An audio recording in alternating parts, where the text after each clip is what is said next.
Bismillah ar-Rahman ar-Rahim. Good evening, Assalamu alaikum, and welcome to Sports Extra. I'm your host Ahmed Nawaz with the latest roundup of sports tonight. We're going to be starting things off with, of course, particularly the PSL. Let's take a look at our lineup that we've got for tonight. We'll start things off with the Pakistan Super League, as I just told you, and we'll have some interesting things. If you remember what happened last night, it was, of course, some interesting games that took place. Karachi Kings down and out, Peshawar Zalmi having the better of them. A target of 194 was just too much for Karachi, but I think at this stage, even a target of 120 would probably be too much for Karachi. I feel sorry for Babar Azam. I think somebody's got to talk to him. I did put it up on social media as well, that tell him that, look, your team, your combinations, your resources are nothing to play for. So probably get your own game going, play freely, get a couple of runs on the board, and be confident for the series against Australia. Because to be very honest, I think I don't know where the management of Karachi Kings is. I don't know where the think tank is. I even doubt there is a think tank. I think this is as horrible as a franchise can go. I understand you should always support them in your positive and times when they're down as well. But look, you at least need a fight, and I think I don't see a fight. If I try to see the batting combinations, I see Sharjeel, typical Sharjeel once again. I see the likes of Joe Clark, who I do not think can make a place in the side when you've got Rohail Nazir, who's not been given a single game. And then, of course, if I talk about Peshawar, because I think that's the most positive thing to talk about, I think they would have loved Karachi on the other side. Any opposition will take Karachi because Peshawar wanted this win. They've performed superbly. A lot of credit to Mohammad Haris, the way he stepped up. I think that's the kind of talent you want from your youth structure. He's really gladiators. Talk about Shaheen Shah Afridi and his first spell in world cricket. I think this will be the highlight of cricket throughout the years that we see. Absolutely devastating spell of bowling. Got rid of Jason Roy, got rid of James Vince, and then of course it was all Lahore. But good, I think I want to give credit to Umar Akmal and Iftikhar Ahmed, because had it not been for them, 140 was even not possible. But all in all, good job done by Lahore. Fakhar Zaman once again amongst the runs, the way he batted. Great to see Kamran Ghulam in form as well. We keep on saying he's got a tremendous record on the domestic circuit. Good to see he got a half century, so a lot of positives for them. Of course, Quetta will be disappointed, but Lahore is now probably, I think, one of the favourites to win the PSL. They're still gathering momentum, even managed to beat Quetta, Multan as well. So I think absolutely superb performance. Talking about tonight, we've got action live at 7:30 p.m. from Qaddafi Stadium, Lahore, on PTV Sports HD in high definition. It's going to be Islamabad United facing Karachi Kings. Now, tremendous game once again for Islamabad, because if Islamabad wins, they're going to be much more comfortable on the points table. But if Karachi manage to win, I think it will be probably one of the biggest surprises of PSL. But I think Islamabad will be happy. They have Karachi on the other side, and they probably want this victory to get momentum back in their ranks as well. So we'll be talking about Islamabad United and Karachi Kings at the same time as well. Then, of course, we'll be moving on to give you the overview of the Super Bowl, which is absolutely superb in our second segment. You got to talk about NFL. We did talk about NFL previously as well. It has been superb, of course, and we'll talk about all you need to know about the Super Bowl. Time now to start our things off with the Pakistan Super League. First of all, introducing my guests. In studios, I've been joined by our cricket expert and commentator, very dear friend. Great to have him on the show once again, Mr. K. Asif Ahmed. Assalamu alaikum, sir. Wa alaikum assalam, Ahmed. I'm good. How about yourself? I'm very excited. Mondays are always fun. Yes, that's right. Absolutely energy coming. And we've also been joined on Sports Extra by a senior cricket expert, senior cricket commentator, one of the first female commentators if you talk about cricket in Pakistan, and the insight she's got into the game is absolutely phenomenal. Leena Moin Aziz is joining us. Assalamu alaikum, Leena. How are you? Wa alaikum salam, Ahmed. How are you? Hope all is well. All is well. Absolutely great to have you on the show. We'll be talking about a lot of things, I think, but starting off with particularly the game that happened last night, and it has been about Peshawar Zalmi, but the way Karachi Kings have unfolded is truly disappointing to see. We've got a report on that. Let's go take a look and then we'll come back.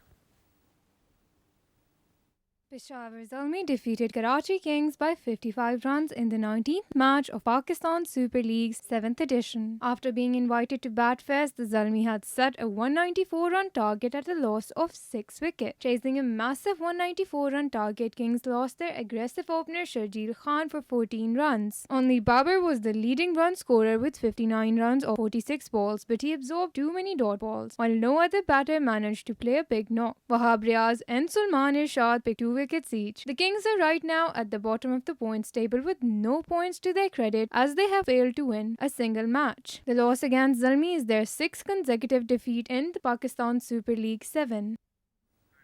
Well, there you have it. All you need to know about the match that we're going to be talking about initially. First, of course, all about. Leena Moin Aziz, if I start with you, because like I said, you've got an insight to the game. I think I cannot be more disappointed than the way Karachi Kings have come up as a side. I think instead of blaming the players and putting onus on the team combinations on the guys that are not performing, my question will once again be the same that I'll have the entire season. Did they even have a think tank or somebody who was there in their ranks to tell them what picks you need? I heard you in the afternoon transmission as well, where you said that you need scouts who keep an eye on players all around. But even if you do have scouts, I mean, what were you trying to aim for? The squad absolutely has no depth. I don't see any person who I can say is probably a replacement for a player that is in the side and will make a difference. Excellent question, Ahmed. When I talk about scouts, what I mean is I like to hear compliment to scouts that have done so well for their team, Rehanul Haq and Hassan Chima. When you have these scouts, they look at not just, one or two games, but all the year around. They keep on watching all the franchises, all the other franchises. Each and every player is on their fingertips. What they do, Ahmed, is that they have, their ideas are very stats driven. Like Mazhar Arshad, for instance. He will talk about a player and he'll quote the stats, not just what a player is getting in his whole innings, but he'll talk every 2-3 overs, what his strike rate is, how it improved, how it affected the team performance, whether it was good for the team or not. So, these kind of things are very important. So, first of all, I think they did not pick the right players because they did not have the right scouts. What happens when you don't pick up good players is that your performance goes down automatically. They did not have, 2-3 bowlers who could bowl up to 140, 145, like some of the other teams like Lahore has Shaheen, and they have Rauf, and then they have Zaman, who not only bowls at 140 but has a great change of pace also. He can bowl the slow one. Then look at Quetta, they have Naseem.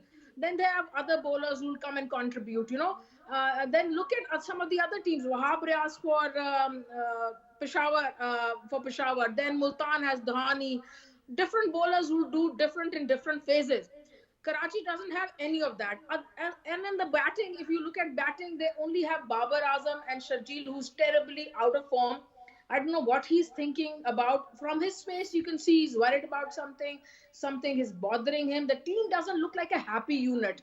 So, the management hasn't done well also. I don't know what's happening.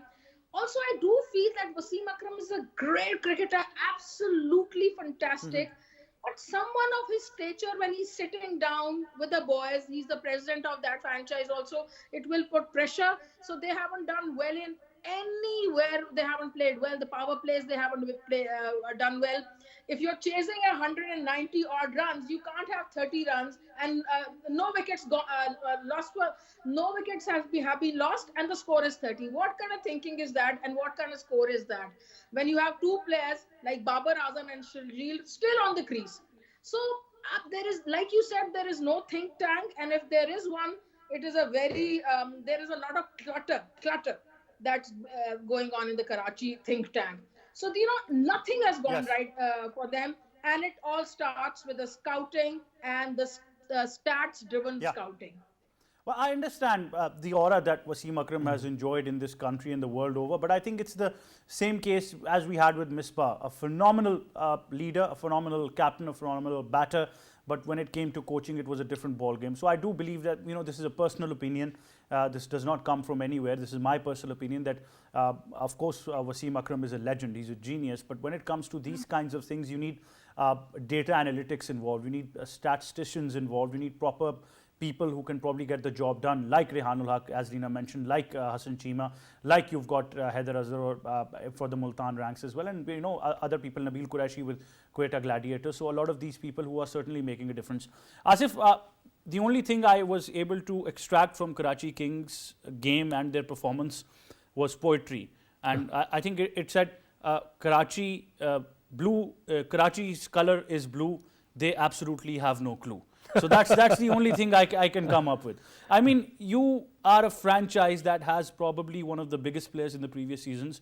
You let everyone go, but because you were recently in Karachi, you need to give us the inside news. What's happening? Look, first of all, you know that when an experienced lady like Lena, if she's talking about scouts and the homework, and of course that it's the huge mistake from the Karachi Kings. They're all depending on Wasim Akram, though he's a huge name in cricket. But of course, when we talk about coaching and the statistics, it's a different job, of course. And on the other side, if we see that they do not have any sort of players development program like Lahore Qalandars, they do have. So you do not have an activity like a franchise. But Asif, is it true? Because there have been some people who have said that Karachi Kings has not put a lot of focus on their own domestic talent in Sindh. Is it true? Well, to some extent, of course. And I was in Karachi, and I met several people concerning Karachi Kings and the rest of the franchises as well. But the issue is, look, when you're not playing well, definitely we'll be raising questions. If you're winning the games, nobody will see that who is the that why you guys are winning. The only thing is why you guys are losing. The question is. So, if we talk about that, they were thinking that Sharjeel Khan is their trump card.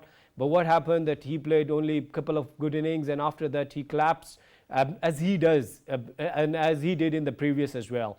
And the other side, if you see that Babar Azam, all the responsibility on his shoulders, though he's a classy player, but you know that when you are leading a franchise after a long time, because in last couple of years you're not as the captain and you haven't any clue that what's going on in the team. And you were thinking about the Amir, Lena mentioned rest of the fast bowlers, Wahab Riaz, Dhani, Salman Irshad, and Zaman Khan, Shaheen Shah Afridi. But in Karachi Kings, you are coming up with Umaid Asif, you're coming up with Amir Yamin, though they're good guys, but you know that they're not the game changers. As we talk about, Shaheen Shah Afridi is one spell has ruled out India from the World Cup, and the same in the what happened the last night. If you've seen the James Wins and Jason Roy, we should talk about that. So I think that the if you talk about their policies, if you talk about their organization, if you talk about their aptitude of the Karachi Kings, they're all depending on Babar Azam and Wasim Akram. I think that's very true, because let's remember Karachi from day one. Let's just name some of the players that they had. Umar Khan, the left arm spinner, was rated as probably one of the finds of the PSL, disappeared. Iftikhar Ahmed, they didn't keep a hold on him, they let him go. Liam Livingston didn't keep a hold on him, let him go. Chadwick Walton, no longer there. Then, of course, if you talk about... Why are you not talking about Rizwan? Mama, yeah, why that was a very sad moment. I think the day Rizwan left Karachi Kings, I think that's where his fortunes opened up. So I think that is a positive move. I like the fact that Rizwan was let go, because that's how he became Mohammad Rizwan that he was. But I mean, all that talk for Karachi would be there. But Lena, as I mentioned, what should be the key now for Babar Azam? You're the captain of your national side. You've got one of the most important tours in the history of Pakistan coming next month, which is, of course, Australia. You want to stay focused on that, but then you seem down and out here. Obviously, for those of us who have played cricket and are captaining sides, we do know that once you lose confidence in your side, you start occupying the most amount on a crease as a batter, and that's where your own performance goes down, because you fear losing your wicket with a trickle-down effect. What should be the case now? Somebody definitely has got to talk to him. I don't see anyone in the management who's probably capable enough of doing that. How is he going to handle this now? Yeah, well, their fortunes are not going to change now, because see, they do have that same team. They cannot bring in new players. Suddenly, they cannot bring 3 or 4 stars to sort of play and start winning the matches. They have the same squad, so they'll have to manage with the same squad somehow. So it is now not so much the physical part of how things work, because physically they'll have the same squad. Now it's more mental. And you said that someone would have to talk to him. That's fine, maybe someone should. But also, he is not. He's a very experienced guy. He's captain of the national team. So he's not. He knows how to sort of pick up the team and talk to them and give them that kind of confidence where they'll start performing. Players who are down and out will suddenly get erected and start performing, getting runs or getting wickets or taking catches. So he'll have to do a lot of this himself. He'll have to do a lot of the thinking himself, and then talk to his players. First of all, make it into a happy unit. Make it into a unit that's enjoying their cricket. Yeah. When Karachi is on when they're playing, you can see that they're not a happy unit. They're, their shoulders are down. They're not smiling. They're not enjoying their cricket. So first of all, they'll have to start enjoying their cricket, because they'll have to say to each other, look, what's happened has happened. Maybe we won't qualify this season, but then let's win a few matches. Let's just show people that we've got something in us. We have the capability, the ability to win matches.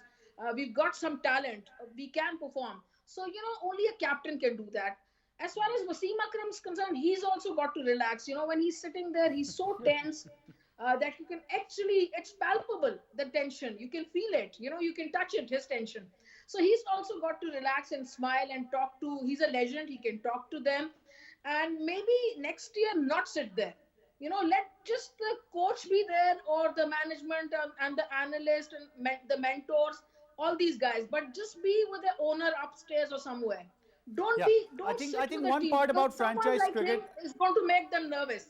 Yeah, but Lena, I think one part about franchise cricket, and all of us who love cricket from grassroots levels would agree that I don't understand these roles of a president, a vice president, and everything. At the end of the day, it all comes down to the coach. I mean, Islamabad United have got a fantastic management, but you never at all see them making decisions or poking their nose into business, and they only leave it to expert people. But K. Asif, on this note as well, before we move on to the next game that we've got to talk about, particularly, it's not just everybody involved from the management, it's the players as well.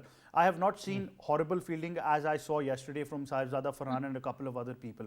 So every element seems to be failing.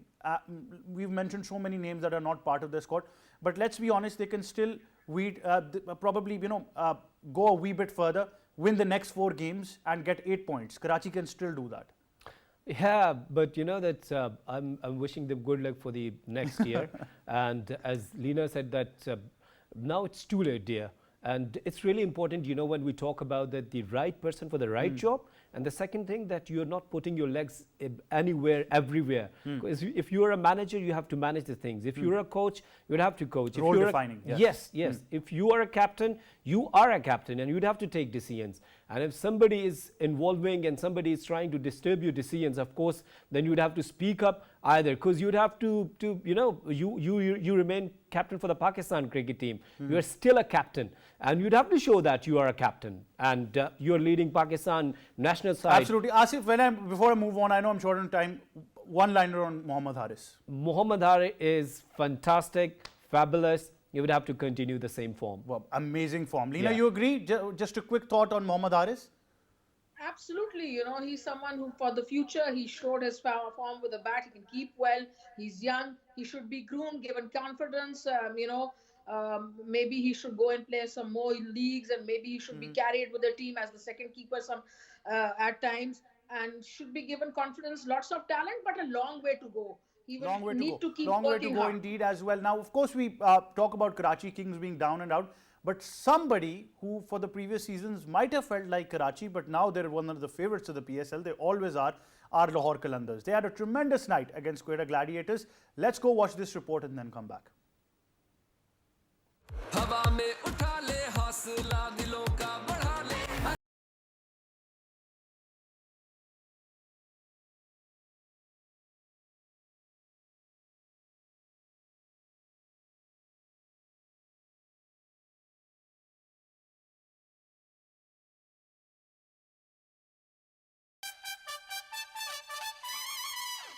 Lahore Qalandars dominated Quetta Gladiators and handed them an 8-wicket defeat during the match 20th of Pakistan Super League 7th edition. While bowling Faiz Shaheen struck twice for Lahore in the opening over as he set the tone after dismissing dangerous Jason Roy on the second ball and James Wentz on the next ball, courtesy of a brilliant swinging delivery. Gladiators skipper Sarfaraz Ahmed also departed for 8 runs, and half of the team's batting lineup was sent back to the pavilion with the score of just 54 runs. Although Iftikhar Ahmed played a good 52-run knock, but the Qalandars dismissed the Gladiators for a small 141-run total. Qalandars never looked in trouble while chasing the small total, as their openers Fakhr and Abdullah Shafiq provided them a 41-run stand. Fakhr continued his brilliant form by scoring a good 15-42 balls with the help of 6 fours, while Kamran remained not out in 55 runs inning of 39 balls. Noor Ahmed and Ghulam Mudassir picked 1 wicket each, but Quetta bowlers had no plans to stop Qalandars from chasing, as they easily chased the target and scored 143 for the loss of 2 wickets in 17.4 overs. It's gone for 6 and that's it, slit all over. The game is done. Yes, K. Asif, what would you like to add about Lahore Qalandars? This could be their PSL. They've even beaten the favourites who were Multan Sultans. And that's why you guys are asking for the pizza, yeah? Well, we just wanted to remind you so you keep on remembering. Well, Lahore Qalandars, once again, they're getting momentum. They're playing well. And last night, if you talk about, the important thing is we talk about this, that when the fast bowlers are performing, your bowlers are performing, you're going to win the tournaments. And this is what's happening with the Lahore Qalandars as well. And they have fantastic lineup in their fast bowling. Shaheen Shah Afridi, when we talk about his early strike, in-swinger deliveries, even KL Rahul, Rohit Sharma, if they cannot understand how it's possible that the really lineup like Jason, but Jason Roy is a fantastic player. Yeah. So if he's getting this wicket and with the same form, with the same delivery, same line or length, it means this is his striking delivery and this is his strength. And same thing happened with the James wins. So I think Shaheen Shah Afridi leading from the front, and the other side Fakhr Zaman playing amazingly, Kamran Ghulam supporting well. Yeah. But still, my favorite team is Multan Sultans. You still think Multan is going to... Well, that's a bit interesting, but obviously Multan has got the momentum, but now it's all about Lahore. Leena, a lot of praises for Lahore and everything that is coming their way. But, it's a very particular opinion that I have, and I want to know from you, being the expert, that when they move into an eliminator or a knockout game, for example, do you think they'll be able to handle the pressure because they've been there in the past 6 seasons, not won a PSL? The young captaincy and the combinations, will they have it in their minds that, okay, if we lose, we're going to be out of the PSL no matter how well we've performed? Do you think that might be one area where they need to just handle that pressure? Absolutely, if you haven't been to a place, you go first time, then of course you've got to learn and you got to have that confidence to implement your plans and sort of, whatever plans you, sort of implement them in a way that you can win. For Lahore also, there will be this drawback that Rashid Khan would not be there during the playoffs or they go to the final. And he's one of their trump cards, not just with the ball, but also he contains and takes wickets, but also lower around the order, he can come and get those quick runs. He's got some unorthodox shots where he can quickly get 20 runs for you in just 3 or 4 balls. So he's just one player who's going to be missing. So they've got to, make out who they're going to play instead of him when he's gone and not there anymore. Also, Shaheen is inexperienced with the captaincy. He's done tremendously well up till now. But when the finals will come or the playoffs, he will have to start thinking differently. Or maybe he would get a little bit nervous. We'll have to see when those matches will come. So it's going to be a different ball game in the playoffs or the finals. But having said that, it's an excellent team with some excellent fast bowlers, very good batsmen, hitters. They've got good medium pacers and good thinkers in Wiese. Hafiz is there to sort of guide them. So they're a top class team. To defeat them won't be easy. Absolutely. I think they're the side of the PSL. Every year they are, but this time for all the right reasons. Time now for our prediction for tonight's game. It's Islamabad United versus Karachi Kings. Action live 7:30 p.m. on PTV Sports HD in high definition. You can catch the game. Very quickly, K. Asif, Islamabad United or Islamabad United? Well, of course, Islamabad United, and I don't see any sort of upset tonight's match. Yeah. So I'll go with Islamabad United. Leena Moin Aziz, your prediction for tonight? Of course, Islamabad, but my heart says, my heart says Karachi because it will make the tournament even brighter and more beautiful. Well, Leena, you're just too nice. We know about that. But Leena Moin Aziz and K. Asif Ahmed, thank you so much for joining us. On that note, let's take a look at our segment recap that we have for this segment of the PSL. We, of course, discussed the Pakistan Super League 7th edition in detail. We discussed the fact about games that happened last night, including the fact that it was a good game between Peshawar Zalmi Karachi Kings. Peshawar Zalmi won that. On the other hand, Lahore Qalandars managed to beat Quetta Gladiators. Tonight, it's Islamabad versus Karachi. You're going to catch all the action live 7:30 p.m. on PTV Sports. On that note, we'll take a short break. Stay tuned. We'll be right back.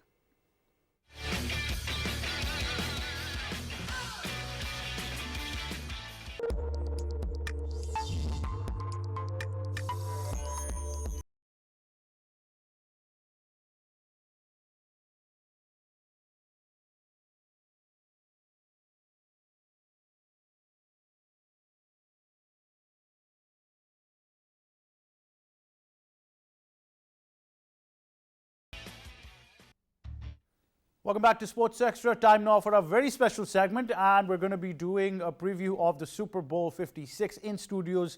I've been joined by my co-host and our sports expert, Sabil Hazir. Assalamu alaikum. How are you? Walaikum Assalam, Ahmed. I'm doing well. Good to have you on the show. So let's just take a look at what happened in the Super Bowl. What was the action? Who we're going to be talking about, and the MVP indeed. Let's take a look at this report and then come back. To the Super Bowl champion, Los Angeles The Rams. Los Angeles Rams scored a late touchdown to beat the Cincinnati Bengals 23-20 in Super Bowl 56. The Bengals look set to win their first Super Bowl just 2 years after being the NFL's worst team. But the Rams' star-studded roster produced only second team to win a Super Bowl in their own stadium after the Tampa Bay Buccaneers achieved the feat last year. Well, there you have it, all you need to know. And there was a big celebrity attendance when you talk about Super Bowl 56, not just from the US side, but we even had Prince Harry and Princess Eugene attending it as well. So it was superb. Obviously, a night to remember for the LA Rams. I think the way their fans enjoyed taking over downtown LA was absolutely superb. But Sabil, a great Super Bowl. I think that's why you love sports on weekends. It's because of things like these. So it was one of the most nail-biting The last 10 years have thrown around 4 or 5 really nail-biting Super Bowls, and this is probably one of the best ones. If you look at the favorites, the Rams were slight favorites going into it. Joe Burrow has basically been carrying the Bengals. So for them to have any real chance of beating the Rams depended on him. And I think the look in his eyes towards the second half of that game, he was getting tired, he was exhausted, carrying a team a whole season. Their fans should celebrate. Let's hope they don't burn the city down, but they should celebrate, enjoy themselves. It's, I think, only their second ever Super Bowl triumph. It's interesting because last year in Tampa won it in Tampa Bay, and now they've won it in Inglewood. They've won it at home. So it's an incredible feeling, I'm sure. And it wasn't as high scoring as I thought it would be. I think there was a lot of weak passing from 2 quarterbacks who threw some amazing passes throughout the game. But there were a few, especially early on, from the Bengals, and then in the middle of the game from the Rams, which were a bit weak. So I thought that's why we didn't see as high scoring a game. But when you win a game with less than 2 minutes on the clock, it's obviously been a nail-biting encounter. But before we start to appreciate the Rams and discuss their certain proud moments, like you said, that Bengals were of course carried throughout the season. But I think for them to reach a Super Bowl finale is also a work in progress. Definitely. Look, they've got time.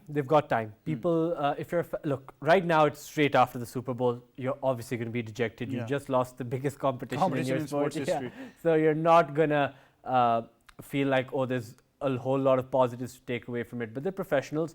They're going to go do their job and give it time. Time heals all wounds. And they'll see, well, they've built something really good here. Look, they've got good safeties. They've got a good quarterback. They can perhaps, I don't think their wide receivers are terrible, but they can improve in a few areas, They need to add in some players to their squad and take a bit of the load off Burrow.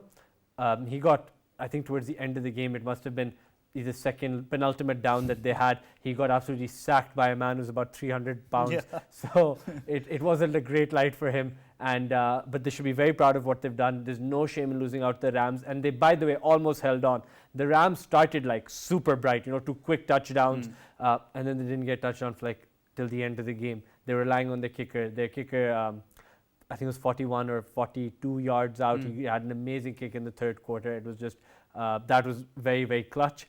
and they had good moments like that. But the Bengals should be very proud of what they did. I think it's a night for Rams to obviously celebrate. They'll be going in that aura the entire couple of days that we talk about. They won the Super Bowl. It's no small thing. But what are the areas you want Rams to improve on going into the next season now? They don't really. They're a very comprehensive team. I don't think they've got much to improve on. I think actually, if it wasn't for some pass selection during the middle part of the Super Bowl, Higher result? Yeah. higher result, much higher result. They started off so brightly. Both their wide receivers. I know Cup got the MVP, rightfully 2 touchdowns, close to 100 yards of receptions. Yeah, let's just come to Cooper Cup as well.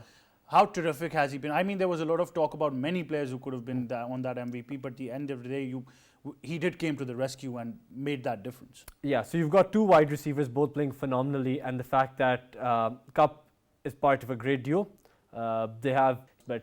He's done it, right? So they've got young players, good players.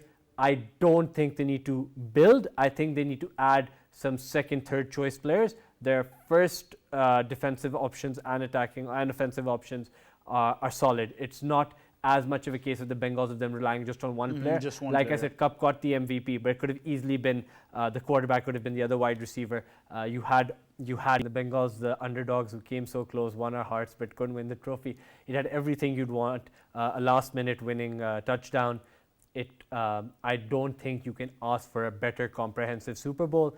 Yes, it would be great if we didn't have the pandemic and it would be a bit more open with less protocols, but we understand that's the situation that the cards have been dealt that way. So next season, you can look to see the Rams perform again, and then you've got 3 or 4 teams that we talked about. San Francisco. Expectations, the bar's even higher. I think he'll probably want to be in every team of the year next year and probably lead for reception yards and probably lead for touchdowns as well in that position. So there's no harm in aiming for it. Probably the person who's going to challenge him the most is his own number 2 wide receiver. So he's got that as long as he can keep his place in the squad, he's going to get those yards. Well, definitely. Sabir, Hazir, thank you so much for joining us. But I think the word is clear to all LA fans celebrating. Keep it nice and simple. I mean, enjoy yourselves, but don't tear the city down, please. I think it's been absolutely chaotic scenes, but at the end of the day, Super Bowl victory, you guys deserve it all. Let's take a look at our segment recap. We, of course, discussed the fact that it's been an overview of the NFL, Super Bowl 56. The Rams have beaten the Bengals and have taken the crown. Cooper Cup has been named the MVP as well. So a lot coming way of the Rams, but I think a good fight from the Bengals, and that's how you want a fantastic season to end. Now, of course, it's going to be goodbye from us, but before we go, we always tell you that we've got the latest on the Winter Olympics as well. We'll keep you on updating you throughout as the Winter Olympics continues, and we've got a report on the Winter Olympics that is here. Let's just go take a look, but from me and the entire team, it's goodbye for now. Hello and welcome to the host of Winter Olympic 2022 Beijing. Let's meet the mascots of Winter Olympic 2022. Bing Dundun is the official mascot of Beijing Winter Olympics and Shui Ronron is the mascot of the 2022 Winter Paralympics. Though both have very strong inspiration and depiction of Chinese culture, but Bing Dundun is most appealing to people as figurines of the mascot are sold out of stores all over China. A chubby and cute panda image with an ice shell evokes technology. The manufacturing company decided to use traditional stuffed toy with silicone shell, which is both green and environment friendly. In Chinese, Bing means ice and embodies purity and strength, while Dundun means robust and lively. It also represents children and cuteness. The bright colors of the halo around its face represents the latest advanced technologies of the ice and snow sports, while the heart on its left palm symbolizes China's hospitality. The smash hit of Bing Dundun has led to empty shelves in retail outlets and long waiting lists for buying of the giant panda mascot. The sensation has swept the whole country and now it's very difficult to buy it both online and offline.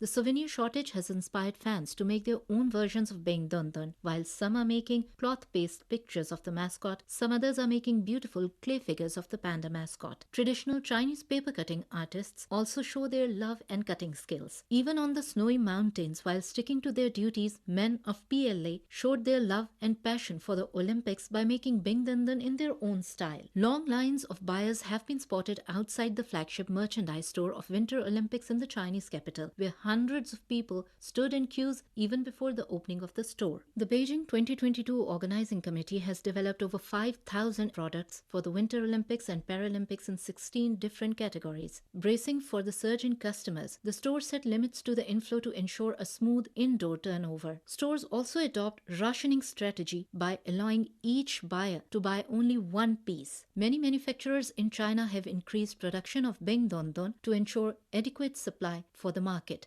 In order to ensure the production, the organizers cooperated with the manufacturers and licensed toy-making factories to boost the production. Sara Afzal, Beijing, China.